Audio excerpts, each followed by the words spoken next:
اسی بات کو خالق کائنات نے انتہائی محبت سے سمجھایا.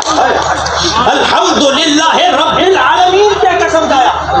اس مالک نے بتانا چاہا کہ تعریف کا مالک میں ہوں، بس جو تجھے خوبی دے رہا ہوں، اگر طاقت دے رہا ہوں، قوت دے رہا ہوں، اس کو غلط استعمال نہیں کرنا، ظلم نہیں کرنا.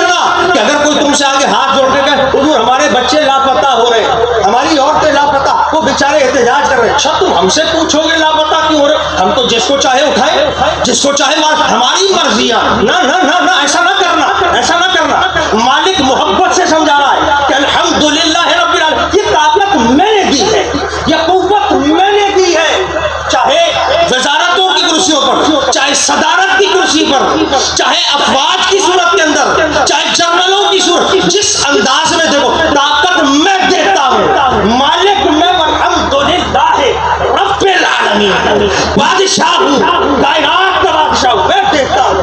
اب بات یہ ہے اگر اس کو صحیح استعمال نہیں کرتا، غلط جگہ استعمال کرتا ہے تو گالیاں بھی دلواتا ہے. پھر لوگ تیرے ماتحتی تجھے سناتے ہیں، پھر تیرے ماتحتی تجھے گالیاں بھی دیتے ہیں، برا بھی کہتے ہیں، تجھے غدار بھی کہتے ہیں، تجھے ہی سناتے بھی ہیں، حالانکہ تو بڑی پوسٹوں پہ ہوتا ہے. لیکن کیونکہ تجھے یہ اندازہ بھول گیا طاقت میں نے دی تھی، یہ زبانیں بھی میرے اختیار میں ہیں، یہ دل بھی میرے اختیار میں ہے. میرے حبیب فرماتے تھے میں صاحب رحمان کیف یشاء، یہ جو دل ہوتے ہیں یہ رحمان کی دو انگلیوں کے درمیان ہے، جیسا چاہے جب چاہے بدل دے.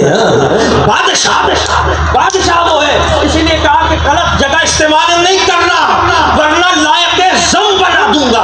لوگ گالیاں دیں گے، تیرے اپنے گھر والے تجھے گالیاں دیں گے، تجھے کوئی بچا نہیں سکے گا. لیکن ہاں اگر میری دی ہوئی طاقت، میرا دیا ہوا علم، میں نے تجھے روحانیت کچھ بھی دیا، اور اگر تو نے صحیح جگہ استعمال کر دیا، صحیح انداز میں منتقل کر دیا، مجھ سے ڈرتا ہوا طاقت کو استعمال کر کے لوگوں کے مسئلے حل کر دیے، تو اپنی ذات کی قسم کھا کے کرو الحمدللہ رب العالمین، لوگوں کی زبانوں سے تعریفیں بھی کرواؤں گا اور تجھے اپنی نسبت حمد بھی عطا کر دوں گا.